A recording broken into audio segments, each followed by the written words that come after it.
when I started working, I saw a lot of my friends making investments that were absolutely, had no basis. They didn't know what to do with their checks when they received the salaries from the companies, and they used to go ahead and buy the riskiest of investments without considering what they should be saving, what their future goals are like. So that led me to think, if people even at our age don't know how to manage their finances, there must be something fundamentally wrong in the way we are being taught the basics of finance at a young age.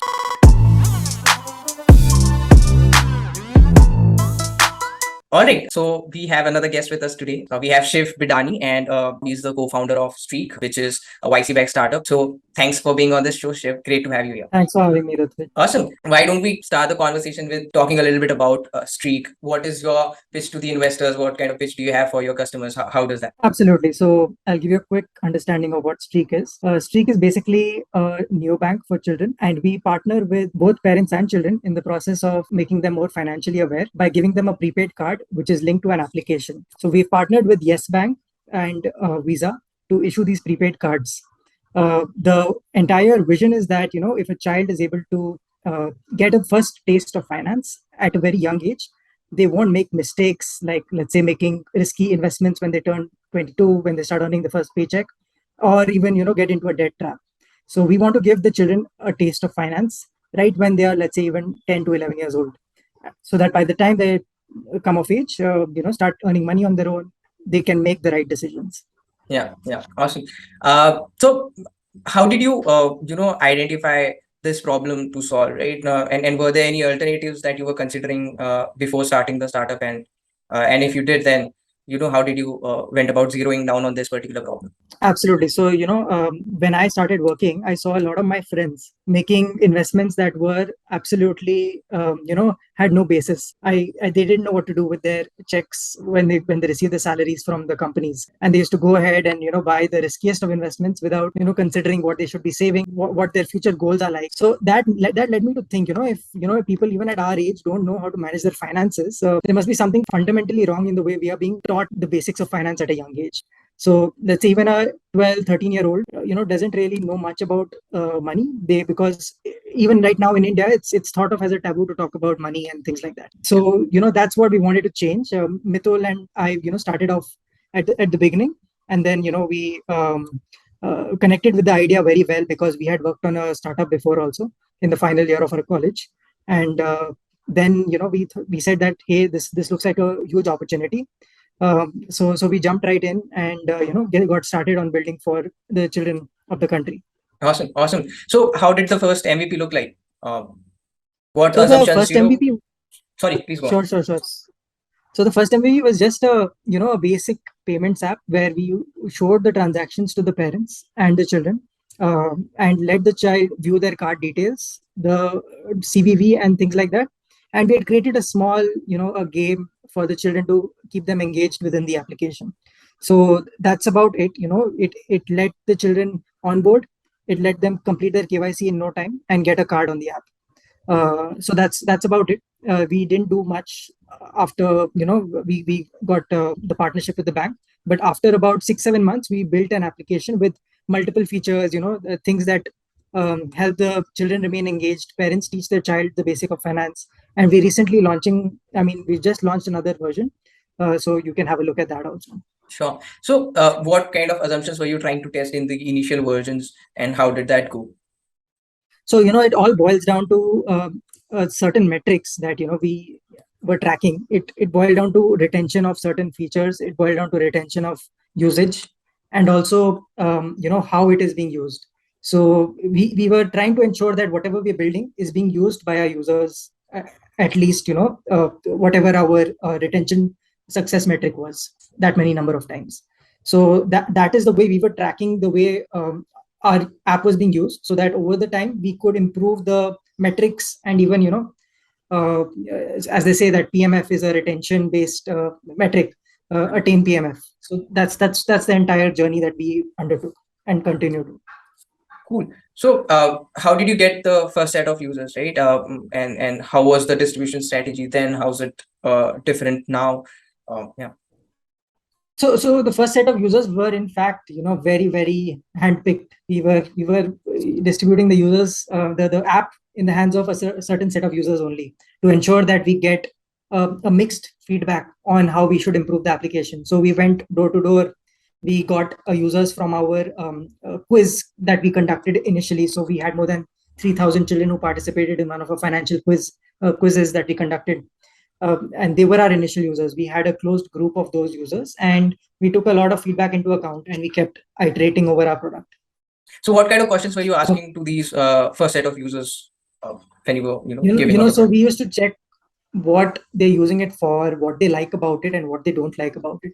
Those are the three things we were just checking. So that, in our experience, has shown us that gives us all the answers that we need.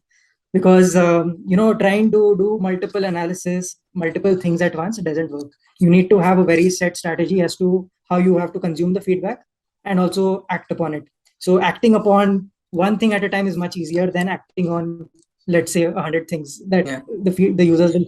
Because what happens in user psychology is the users start behaving as product managers. They say, hey, yeah, if I had this also, that would have been better. But that's not really a problem. So getting to the bottom of what is the problem is a very important thing for anyone starting up, because users will want 100 things. You need to know which one to prioritize. Yeah. So any insights that you gained, as in any inefficiencies with the way they were doing things initially, anything that you thought you should add? How did you prioritize stuff? So many things. When we first launched the app, one parent came to us and asked us, hey, how do I get the statement from this app? I need it for filing my taxes, because I don't know where my money is going. So we had to develop a way to give them this feature also, the access to this record. So they otherwise they were taking screenshots of the transaction history page and keeping a note with them. Multiple such examples are there. This is the first one that comes to my mind. But of course, so you don't solve for all efficiencies, because at the end of the day, the product is uh, supposed to be lean, and it is supposed to be used for things that it's meant to be used for, not for everything. We don't want to try to do too many things at once. Got it. So just one clarification that I need. So you had already built the app first and then went out and tested it, or were there anything any research was done before even writing the first line of code? How was that? So of course, there was some research that had gone in before we wrote the first line of code. We spoke to parents, children, hundreds of parents and children actually, trying to understand what they want, what they need, and trying to pinpoint where the real problem lies. And we got to know that kids don't even know the ABC of finance. They need to start by transacting on their own. So that's when we said, like, hey, in our industry, it's not very easy to test the MVP without having a product. So we worked on getting the bank partnership in place. So we it took us about 7-8 months to get the bank partnership in place. We faced multiple rejections, multiple back and forth with the banks, before we actually got the final partnership, which is with Yes Bank. So just to tell you that we didn't really launch another app to test the hypothesis before launching the MVP, because there was no way that we thought would do it justice. So this was the best way to do it justice, in our opinion. Got it. Makes sense. Makes sense. All right. So basically, we're talking about a neobank for teenagers who are under the age of 18, obviously. So what I see is there's a lot of behavioral shift that we are talking about, right? We're getting Indian parents to trust a neobank, first of all. Then we are getting these parents to trust their children with their money, right? Right. So how did you go about navigating through all of this behavior change? The trust issues, right? Yeah. The trust issues and things like that. So it helps that we have a lot of these names backing us, including our investors, the banking partner, Yes Bank, the network, which is Visa. It boils down to how well we are able to make the parent understand that their money is in safe hands. It is not uh, just kept anywhere. It is kept in a banking escrow account. And we ensure that our communication to the parents and the children is very clear. It also, at the end of the day, the risk is limited to how much the parents are loading on the card. It's not a credit line. It's basically money that has been loaded onto the card, and which, by virtue of it being a prepaid card, the risk is itself is limited. So parents who can afford to put, let's say, 2,000, 3,000 rupees, do put it, and they are aware that that's a smaller risk for them. Yeah. Makes sense. Um, Now, could you talk a little bit about a couple of failed experiments, maybe on the product side, maybe on the distribution side? Any insights on that? So failed experiments, right? So we, of course, every experiment is a failure, because our assumption is that basically before we go into the market and test a hypothesis, because by the definition of an experiment is, it is that, you don't know whether it's going to succeed or fail. Yeah. And we approach all of these experiments in a way that ensures that we give it our 100%. So even if it does fail, we don't feel like, hey, we have to try that experiment again. So, multiple things that have failed in the past would be things like, a product feature that didn't do too well, a marketing tactic that didn't do too well. Let's say we went and tried to sell our product at an office, but the parents were not very receptive to that. The reason being, they were working through the day, and they didn't have too much time to talk to basically people who are selling a product. So there are lots of these examples. I gave you two, Yeah. but it's a day-to-day thing for us actually. It's not a one-off big failure. We fail every day, we learn every day. Yeah, yeah. So was there any time when, things were not really working out for Streak, and probably you were considering not pursuing this anymore? Were you in such a situation? How were you, processing all of that? Absolutely, lots of such situations, especially before we had launched our product, because we didn't have a bank partnership. We were still in the dilemma as to how we will attain that bank partnership. Yeah. And that took a while to get. So, during that period of about 7 months that I talked about, we were still trying to assess how we will get that bank partnership, and whether we should do something else, try to get the bank partnership some other way, and things like that kept happening. So, I'm glad that we went through that struggle, because it reinforced the fact that we really want to do this, Yeah. project, this startup basically. Yeah, yeah. So at what stage you raise funds, right? And what factors were you considering when you were raising those funds? Absolutely. So we raised funds basically in 2021 from IPV, and the reason we raised funds at that time is because we had got the bank partnership. We were close to our launch, and we had to scale up and grow to a certain stage. And to do that, we needed those funds. So we approached IPV, and they decided to fund us. And post that, even YC happened in October 2021.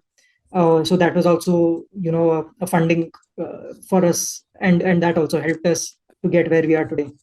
We recently crossed our 100,000 install milestone. Wow. And we're growing. Congratulations on that. Uh, so there was a time when a friend of mine, he's an influencer on Instagram, right? So he made a reel for us. He had put it out there, and then a lot of investors started approaching. They were signing checks between 25 to 50 lakh rupees, and I kept on rejecting them just because I did not actually know what kind of problems that money is going to solve for me, right? So, what I'm trying to understand from you is, when you raise money, did you have clear plan as to how to allocate the money, how to spend that, and stuff like that? Yeah. So in our case, every time we have received money, it has been with a plan, and a business plan has been always kept in mind and has been presented. But many a times, what happens is investments are made, but the plans are not really vetted and things like that. Uh, but for us, it was like that. It was with a business plan with allocation to cost centers, and how we would potentially allocate it to which segments, and how much would be used where. So all of that was checked in our case. Got it, got it. Cool. So now I would love to understand a little bit about the business model, right? How are you thinking about the business side of things? How are you? Is it where you give loans and make money off of that, or how are you thinking about the business model? So currently, our business model is around a transaction fee, which is called an interchange fee, every time a child transacts at an offline store or an online marketplace or a store or whatever it is. So we make a certain percentage point on that transaction. Going down the line, we plan to monetize on multiple other factors, multiple other ways, because we see a huge potential and in the spending power of these children. So the entire thesis is that India is growing at a 6 to 10% year on year, and that is projected to continue to happen. So by the time we are looking at an inflection point in the way things were in the West and even in China, the spending capacity of these users will increase multifold. Yeah, yeah. Cool. So, could you, help me understand a little bit about the uh, total addressable market? How do you go about calculating that? I've read a couple of articles, I've, watched a couple of videos, but I still don't have a good hang of how to calculate the total addressable market. So maybe if you could tell us how you did it for Streak, that'll be a great help. Absolutely. So, we start with the total number of children who could potentially afford a product and purchase it. So that's our starting point. That number is about 70 million in India. We then say that, hey, each child is capable to spend about 1,000 rupees to 2,000 rupees every month. So we stand to make a certain percentage of that. So that is the approach we employ to calculate our total addressable market, and that is called a bottom-up approach. We typically use this to pinpoint exactly how we will also make the money by doing what actions. It helps in decoding that also. If you take a top-down approach, you stand to make certain errors which can be avoided. Let's say of overestimating the problem size and over calculating the amount that you can potentially stand to make. So using the bottom-up approach actually helps to avoid some of that. Got it, got it. And so, is it fair to say that you have product market fit right now? So it is fair to say that we have attained some level of product market fit, because we are essentially, our product is being used by more than about 10,000 users at the moment, and is growing month on month as we So, speak. so how are you defining product market fit for yourself right now? So PMF essentially boils down to certain things. It boils down to retention. It also boils down to whether we are able to, I read this somewhere.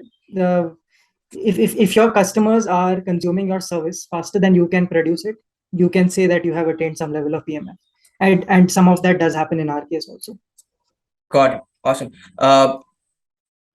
Cool. Maybe a little bit about the go-to market strategy that you have going forward. How does that look like? Right. Sure. So I had touched upon what we did in the beginning. That was Yeah. our go-to market strategy. Yeah. We were handpicking the users. We were walking door to door. We were also conducting events, talking to our users through those events. We conducted a quiz, spoke to our users through that quiz. Also, we continue to do some of that. We continue to have these events. We continue to have some of these programs that are running in parallel. And then it also boils down to how well we do our branding, how well we do our marketing. For we of course use certain channels, be it a Facebook or Google. uh, those are some of our acquisition channels, but we continue to do those very very manual things that are potentially not very scalable, because that's where we see that we get the best feedback, the best users, the ideal customer basically is coming through those channels. Yeah, yeah, got it. Cool. And at what stage did you apply for YC? What got you in? What kind of insights you got being there? So we actually applied for YC right after the funding that we had received from our investors in India, and I So you were think the fact pre-revenue that and pre-product also. we were pre-revenue, we were kind of pre-product. We had just about launched our MVP Okay. at the time. Mm-hmm. Uh, but yes, so YC does fund pre-revenue and pre-product. I think I read something that says 70% of the companies they fund are pre-revenue. So Yeah. that's a huge chunk. Yeah, yeah. They usually back founders, the caliber of founders. In our case, that also helped. It also helped that we had the previous we had the bank partnership and a working prototype in place. Yeah. So that also helped in our case. Got it. Cool. And what insights did you get being there? How was the experience there? So it was absolutely wonderful. I think that every founder should definitely apply to IC at some point, unless you have, of course, passed the stage of Series B or more than that. Yeah. You get to know a lot about what you are as a founder, what are your strengths, what are your weaknesses, how you are supposed to run your business, what would work for you. So their entire program is built in such a way that it is it's easier. It is quite easy for you to have one-on-one tailor-made advice from your mentors within the program, and they actually take out time to do that. Awesome, awesome. Again, I'll ask the question that I asked previously, right? What got you in? What was that one thing, or maybe a couple of things that got them to say that, yeah, this is the team that we would like to back. So in our case, as I mentioned, we already had the working prototype and our bank partnership. Hmm. They really like, proof that you have execution capability. Okay. I think that is what got us in. We had already started implementing our GTM. We had already started talking to our customers. We had already got a lot of feedback from our customers also as to what they need, what they don't need. So we presented all of that. We had some insights around that also. So I don't think I can pinpoint what exactly that one thing was, but it was a combination of these three, four things working out in our favor. Awesome. Makes sense. Makes sense. Great. So yeah, those are all the questions that I had for you, Shiv, today. Thanks for answering all of them so well. I'm very sure that those who are going to watch this podcast, they're going to find immense value in this. Thank you so much for being on this show. Thanks a lot. Thank you, Rutvej.